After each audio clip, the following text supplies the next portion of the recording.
네, 지금부터 이재명 더불어민주당 대선 후보를 만나보겠습니다. 이 후보를 시작으로 저희가 다른 후보들과의 인터뷰도 앞으로 차례로 진행을 합니다. 바로 시작을 해보겠습니다. 이 후보님, 어서 오십시오. 네, 반갑습니다. 네, 새해 복 많이 받으십시오. 네, 새해 복 많이 받으십시오. 예, 지지율 얘기부터 하고 싶은데요. 최근에 지지율 흐름이 불과 얼마 전과는 좀 바뀐 것 같습니다. 네. 요인이 뭐라고 생각하세요? 저희도 한 일주일 사이에 막 너무 지지율이 급변하는 바람에 사실 좀 당황스럽은 상태고요. 저희는 이렇게 차곡차곡 조금씩 나아지는 정도인데 이제 갑자기 상대방이 많이 추락하다시피 한 것 같아서 예, 저희로서도 낙관할 수 있는 상태는 아니다. 네, 더 조심하고 더 겸손하게 더 최선을 다하자 이렇게 얘기하고 있습니다. 예. 상대 후보가 상대적으로 좀 더 떨어진 이유는 뭐라고 볼 수 있을까요? 글쎄, 저희가 남의 문제를 말씀드리기 좀 어려운데 아마 국민의 눈높이에 좀 안 맞은 부분들이 많이 드러났던 것 같습니다. 눈높이요. 예, 뭐 표현이라든지 뭐 그런 점들이 조금 국민들이 보시기에 그러지 않았을까 싶습니다. 예. 2030 세대에서 나타나던 비호감도도 변화가 조금씩 네. 있어 보입니다. 이에 대해서 캠프에서 어떻게 분석하고 계시죠? 기본적으로 이제 국민 모두로부터 저희가 이제 지지를 받는 게 목표이긴 한데 그게 꼭 쉽지는 않죠. 그러나 또 한편으로 보면 저희가 비호감도가 높은 부분은 저희 잘못도 있고 부족한 점도 있고 또 이제 더 쉬워진 이제 악성 이미지 때문에 그러기도 한데 이제 저희로서는 이제 잘못 알려진 부분들은 열심히 해명하고 또 설득 또 설명하고 또 저희가 부족한 부분은 또 인정하고 또 채워 나가고 하면 조금씩 나아질 거라고 봤는데 그런 게 조금씩 반영되지 않나 싶습니다. 네. 잘못 알려진 게 어떤 게 있을까요? 예를 들면 이제 과격하다 또는 뭐 좌경적이다, 좌파적이다. 예. 저희는 매우 실용적인 사람이라고 생각하는데 또 저희는 매우 합리적이고 이제 토론과 논쟁을 통해서 정책 결정을 하고 결정은 신중하게, 이제 집행은 신속하게 이렇게 하는 사람인데 집행 과정만 보니까 너무 과격하고 빠르다. 뭐 이런 점들을 이제 좀 공격하는 측면들이 있죠. 네. 지지율이 조금씩 뭐 나아지고 있다라는 네. 표현을 쓰셨는데 그럼에도 불구하고 30%대에 갇혀 있다라는 분석도 있습니다. 맞습니다. 이걸 좀 벗어나기 위해서 생각하고 있는 구상이 있으실까요? 이게 이제 다자구도에서 이제 30% 후반대로 조금씩 나아지고 있긴 한데 이제 저희는 안정적으로 된다면 40% 중반, 네, 초중반까지 가는 게 바람직하긴 합니다. 근데 부동층들이 아직 많은 상태 같고 또 저희에 대해서도 이제 정권 심판론 때문에 한번 이렇게 혼을 내줘야 되겠다 이런 생각들이 많은 것 같은데요. 근데 저희는 기존 정부와는 다른 그렇다고 차별하겠다는 얘기는 아니고 네. 새로운 희망을 만들어내는 실력 있는 정부를 만들어낼 것이다. 또 그렇게 될 것이다라는 점을 잘 설득하면 한 3, 4% 정도 남아있는 부분들을 잘 채울 수 있지 않을까 그렇게 생각하고 있습니다. 네. 집권을 하게 된다면 협치정부, 통합정부, 네. 실용내각을 꾸리겠다고 했습니다. 네. 송영길 대표는 야권의 후보와 단일화 가능성도 네. 조심스럽게 얘기를 했는데 이에 대한 구상이 있으신가요? 저는 이제 정치는 기본적으로 통합적이어야 된다고 보고 특히 이제 대통령은 전 국민을 대표하기 때문에 이제 네 편 내 편 가리지 말아야 되는 거죠. 이제 당선되는 데까지는 한쪽 편이겠지만 당선되고 나면 국민 통합이 가장 큰 이제 책무가 되니까 저로서도 진영을 가리지 말고 또 좌우 또는 이념 가리지 말고 역량 있는 사람을 적재적소에 잘 써서 이제 성과를 만들어내는 걸로 지지를 획득하겠다 이 생각을 예. 하고 있습니다. 그래서 출신이나 진영을 가리지 않고 인재를 쓰고 또 정책도 뭐 좌우 뭐 아니면 박정희 정책이나 뭐 아니면 김대중 정책이나 가리지 않겠다는 게 제 신념인데 저는 당선이 된다면 그때부터 당연히 그렇게 해야 되고 네. 다만 당선되기 전 단계에서라도 정책과 가치에 공감할 수 있는 부분이 있으면 같이 하면 좋겠다라고 생각은 하는데 구체적인 전술로 저희가 그걸 뭐 생각해 보는 단계까지는 아직 가지 않았습니다. 예. 당내에서 생각하는 뭐 전부는 그렇게 네. 생각 안 할 수 있지만 안철수 후보와의 단일화 가능성은 있다고 보시나요? 지금 상황이 매우 역동적이어서요. 오히려 상대 후보와 단일화 논의가 더 비중이 높지 않을까 하는 생각을 하게 되고 상대 후보라고 하면 윤석열 후보요. 네, 왜냐하면 윤석열 후보의 지지층들이 이탈해가지고 이제 안철수 후보 쪽으로 조금씩 이전해가고 있는 상황이라 아무래도 그쪽의 가능성이 좀 높을 가능성이 있다고 보고요. 네. 그리고 이 단일화라고 예를 들면 정치권의 인사들끼리 이제 국민의 뜻과 관계없이 이합 집산할 경우에 반감이 매우 큰 게 경험이어서 저는 국민들의 뜻에 좀 맡겨놓자, 흐름에 맡겨놓자 이런 입장입니다. 네. 안철수 후보 쪽에서는 오히려 이재명 대 안철수 이 네. 구도가 만들어질 것이다라는 이야기도 하고 있습니다. 네. 그 가능성은 어느 정도로 보시나요? 글쎄요. 그분의 의견에 대해서 말씀드리기가 조금 어려운데 아무래도 우리나라는 그래도 이제 양당 정치 체제이고 또 이 소위 거대 야당, 여야당을 벗어난 제3자가 그런 구도가 되기는 쉽지는 않을 것 같습니다. 쉽지 않다. 네, 왜냐하면 진영이라고 하는 게 30%대로 견고하게 존재하기 때문에 그 외에 제3지대에서 그와 비등한 힘 관계를 만들어내는 것은 뭐 기대할 수는 있을 테지만 쉽지는 않을 거다라는 예. 생각이 드네요. 안철수 후보 얘기를 자꾸 질문에 선뜻 드린 이유는 괜찮습니다. 최근에 지지율이 많이 오르고 있어서인데 안철수 후보가 어찌됐든 선거 막판까지 큰 변수가 될 것이다라고는 캠프에서 분석을 하고 계세요? 당연하지요.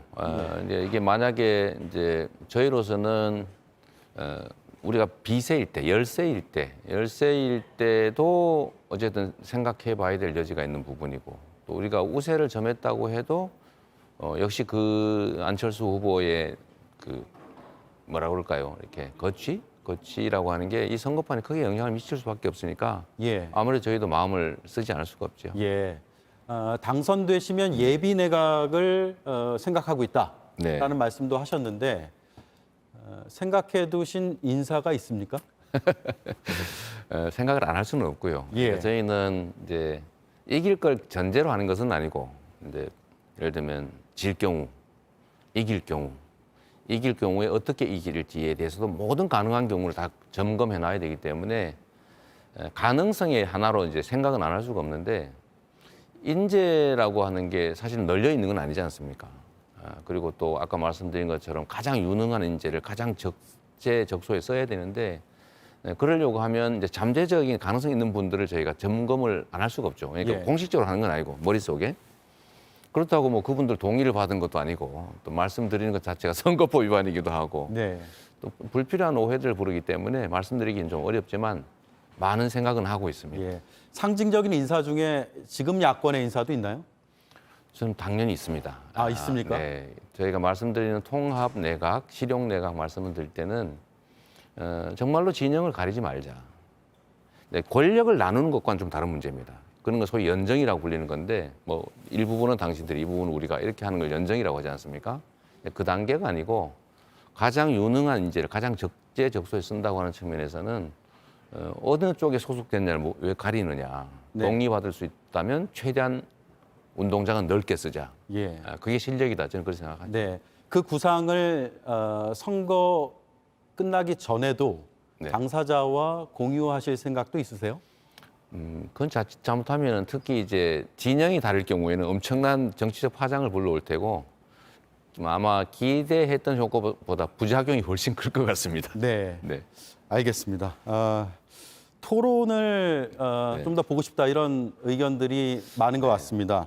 윤석열 후보 쪽에서는 대장동 이슈에 한정해서 양자 토론을 제안할 네. 생각이 있어 보이는데 그렇다면 수용하실 생각도 있으신가요? 자, 첫 번째 문제는 예. 그런 주장 자체가 매우 비상식적인 것이어서 실제 아마 본인이나 선대위가 한 얘기가 아닐 거다라고 했더니 또 아니라고 부인을 했어요. 맞다, 아니다. 우리가 설마 그런 제안을 하겠느냐. 비상식적이지 않습니까? 예. 그런데 만약에 그게 사실이라면 제 입장에서는 저는 받을 생각이에요. 대장동 의혹만 가지고 하자. 뭘 했더라도. 예. 제가 대장동 문제에 대해서는 제가 국민들께는 정치인이 한 사람으로 100% 공공개발을 통해서 이익을 환수하지 못한 책임이 있지 않습니까? 그게 비록 우리 국민의힘의 방해 때문이긴 했어도 책임은 같이 지는 거죠. 그러나 국민의힘이 저를 비난하는 것은 적반하장이죠. 그래서 그런 점을 제가 충분히 소명할 수 있기 때문에 네. 제가 안 해도 될 국정감사를 이틀이나 일부러 제가 자청해서 했지 않습니까? 그래서 이것도 저는 지금이라도 우리 윤석열 후보가 동의하신다면 그거에 한정해서 저는 하는 것 저는 제가 오히려 얘기하고 싶습니다. 알겠습니다. 네. 한번 기회를 만들어 봐 주시죠. 네, 그러면 뭐 방송으로 제안을 하시면 또 받을 네. 수도 있겠네요. 네, 저는 뭐 굳이 그런데 사실은 이게 상식 밖의 일이어서 예. 제가 제안 드리기는 그렇고 예. 그분이 진짜 진심으로 또는 그쪽 선대위에서 진짜 제안을 하면 정식 제안을 하면 제가 뭐 거부할 이유가 없죠. 예. 역대 가장 비호감 대선이다 이런 네. 표현들이 언론에 많이 등장하고 있습니다. 네. 여야 후보 모두에게 비판적인 시각이 있는 게 사실입니다. 네. 이재명 후보에게는 어떤 측면에서 이런 표현이 등장했다고 보시나요? 제가 부족한 점이 많죠. 예를 들면 뭐 비록 그 형님의 시정 개입을 막고 또 어머니한테 표현적 행위에 항의하느라고 뭐 다퉜다고는 하지만 어쨌든 욕설 뭐 이런 녹음도 있고 또 뭐 잘못된 것들이 있지 않겠습니까? 제 부족함 때문이다라고 일단 생각하고 또 거기에 더해서 이번 대선이 이제 잘하기 포지티브 경쟁으로는 이길 수 없을 거라고 생각하는 쪽에서 지나치게 네거티브전을 끌고 가는 바람에 저희도 거기서 벗어날 수가 없어서 이제 더 쉬워진 것들도 좀 있다라는 예. 말씀을 좀 드리겠고요. 뭐 최근에 저희 제가 잘못 키운 때문인데 뭐 제 아들 문제도 있어서 뭐 그런 점은 제가 진심으로 또 사과드리고 하지만 여전히 잘못한 건 잘못한 거니까 뭐 호감이 될 이유는 없지 않습니까? 네. 뭐 그런 복합적인 이유가 있는 것 같고요. 그래서 잘못된 것은 저희가 뭐 또 시정하고 또 사과드리고 또 책임질 건 책임지면서 또 잘못 알려진 부분들은 또 저희가 적극적으로 소명하고 또 저희가 진짜로 중요한 것은 국민들 그다음에 이 나라 미래를 놓고 지금 결단을 해야 될 시기 아닙니까? 그러니까 과거가 아니라 특정인의 보복 감정이 아니라 우리 자신의 우리 국민들 스스로의 미래를 위해서 유능한 역량 있는 정책과 인사를 좀 선택해야 된다는 점을 또 열심히 설득하면 또 바뀌지 않을까 싶습니다. 예. 부동산 정책 얘기를 네. 좀 해보겠습니다. 이재명 후보 머릿속에는 부동산뿐이다라는 기사 제목까지 나왔습니다. 네. 결국 여론도 그렇고 부동산 정책에 대한 어떤 대안을 내놓을 것이냐가 가장 큰 관심인데 재산세, 양도세에 이어서 종부세 완화까지도 지금 검토 중이다라는 이야기가 나오고 있고 실제로 그렇게 하고 계시죠. 그런데 문재인 정부의 계승이라는 네. 측면 또 그동안의 민주당의 추구했던 가치관의 네. 차원에서 보면 너무 우클릭하는 거 아니냐 이런 생각도 하게 되거든요. 뭐 그런 생각이 틀린 생각은 아니고 또 일리가 있기는 합니다. 그런데 제가 말씀드리고 싶은 거는 정책에는 목적이 있습니다. 예. 예를 들면 다주택자에게 양도세를 중과하는 이유는 벌을 주기 위해서나 세금을 많이 걷기 위해서가 아니고 다주택을 해소해라. 시장에 매물로 내놔라. 이게 목적인데 지금 이게 장애가 되고 있어요, 오히려. 그러니까 종부세를 과다하게 부과를 받았다고 생각은 해서 이제 팔려고 해보니까 예. 양도세가 막 70, 80% 이러니까 팔 수가 없는 상황이 된 거죠. 그러면 잠깐 탈출할 기회를 주자.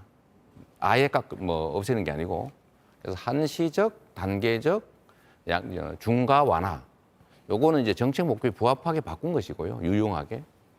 재산세 문제는 저는 기본적으로 보유세는 올리고 거래세는 줄여야 된다가 우리 국민이 합의한 정책인데 지금 갑자기 집값이 너무 많이 오르면서 재산세 부담이 급격하게 늘기 때문에 예. 조정을 좀 하자. 일시적으로. 그러나 목적 자체는 부인하지 말자라는 것이고요. 종부세 말씀을 드리면 역시 이제 정책 자체가 합리적이어야 되는데 예를 들면 사회주택, 공유주택이라고 하는 거 있지 않습니까? 또는 종중의 토지들 아니면 종교재단의 그 토지들 예. 또 심지어는 시골에 어머니 모시고 있는 농가주택 이런 것 때문에 중과를 받게 되는 건 부당하지 않습니까? 이런 것들은 좀 고치자. 예. 그런 것이고 결국 부동산 문제는 국민들을 고통스럽게 하고 또 경제 성장 발전을 가로막는 요소가 있기 때문에 그걸 완화하고 집값 부동산을 안정화시키는 정책 목표에 부합하도록 조정하는 것이지 그걸 뭐 말을 바꿨다 하시면 안 될 것 같고요. 오히려 일관성 유지라고 하는 것을 위해서 필요한 것들을 하지 않는 걸 우리는 교조주의라고 하지 않습니까? 그게 오히려 더 심각한 문제죠. 예, 알겠습니다. 수도권의 공급을 위해서 그린벨트 해제까지 검토하고 네. 있다라는 소식도 들었습니다. 그런데 그린벨트가 이게 지역 주민들과도 연관이 돼 있고 지자체 문제도 있고요. 네. 그래서 쉽게 결정을 하기가 항상 어려웠던 걸로 저는 알고 네. 있는데 그래서 괜히 시장의 기대감만 키우고 안 되는 거 아니냐 이런 생각도 하게 되거든요. 지금 주택 시장 문제는 이제 공급량이 절대 부족한 부분도 조금은 있지만 이제 오해도 많이 있습니다. 그다음에 수요가 왜곡되어 있는 측면도 있어서 아까 양도세 중과 일시 완화를 통해서 현재 있는 주택들이 시중에 나오게 하고 재개발 재건축에서 용적률이나 층수 완화를 통해서 공급을 좀 늘리고 신규 택지를 개발해야 되는데 제한이 있기 때문에 정말로 필요한 경우라면 그린벨트 훼손을 통한 대규모 공급까지도 얼마든지 검토할 정도로 공급 의지가 높다라는 점을 제가 말씀드리는 거죠. 예, 저는 필요하면 필요할 때 쓰려고 보존한 거니까 그린벨트의 본래 취지에 벗어나지 않는 범위 내에서 융통성 있게 저는 접근할 필요가 있다고 생각합니다. 네. 주택 250만 호를 공급하기 위해서 민간 재개발도 완화할 수 네. 있다라고 들었는데 네. 그건 구체적으로 어떤 구상이죠? 지금 이제 특히 서울에서 이제 재개발 재건축을 매우 엄격하게 규제를 하다 보니까 이제 공급 부족이라고 느끼게 된 것이죠. 근데 저는 기본적으로 도시는 시간이 지남에 따라 고밀화될 수밖에 없기 때문에 과도하지 않는 범위 내에서 적절하게 층수 또는 용적률을 완화해서 좀 면적도 넓히고 환경도 좀 쾌적하게 바꾸고 공급 세대수도 늘려갈 필요가 있다고 저는 판단합니다. 예, 그래서 그것도 너무 지나치게 원리주의, 원칙에 빠져서 시장이 예를 들면 반발하도록 하지 않는 게 바람직하다고 생각하죠. 예.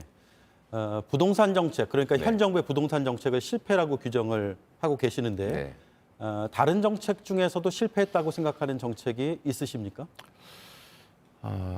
글쎄요. 지금 당장 말씀하시니까 생각을 해보긴 하겠는데 부동산 정책 말고는 실패라고까지 규정할 만한 것은 발견하기가 좀 어려운 것 같습니다. 예. 그러면 그러면 부족한 것들은 있을 수 있겠어요. 부족한 거. 예를 들면 어떤 게 있죠? 지역 균형 발전 정책이 아마 애초에 계획한 바 또는 우리 국민들께서 기대하는 바에 좀 못 미쳤던 것 같습니다. 예. 마지막으로 질문 드리려고 했는데 하나만 더 네. 여쭤보겠습니다. 권리당원 게시판을 실명제로 바꿔서 다시 열었습니다. 그 안에는 여러 거친 표현들도 있고 비판적인 목소리도 네. 있습니다. 지금 국민의힘에서는 표면적으로 내용을 겪고 있는데 네. 그 정도는 아니겠지만 그런 목소리도 충분히 듣고 계십니까? 원래 당이라고 하는 게 의견이 다를 수 있고요. 다른 의견을 허용하지 않는 걸 조직이라고 하죠. 근데 당은 원래 다른 의견이 당연히 존재하는 걸 전제하기 때문에 의견 낼 수 있습니다. 예. 다만 그게 폭언, 욕설, 허위사실 이런 데 이르지 않으면 언제든지 의견을 얼마든지 낼 수 있죠. 예, 알겠습니다. 앞으로 2달여 남았습니다. 네. 그래서 2달여 뒤에 이제 대선 전까지 또다시 인터뷰를 할 기회가 네. 있을 거라고 생각을 합니다. 다시 한번 모시고 또 정책 얘기를 들어보겠습니다. 오늘 말씀은 여기까지 듣겠습니다. 고맙습니다. 네, 감사합니다. 네, 지금까지 이재명 더불어민주당 대선 후보였습니다.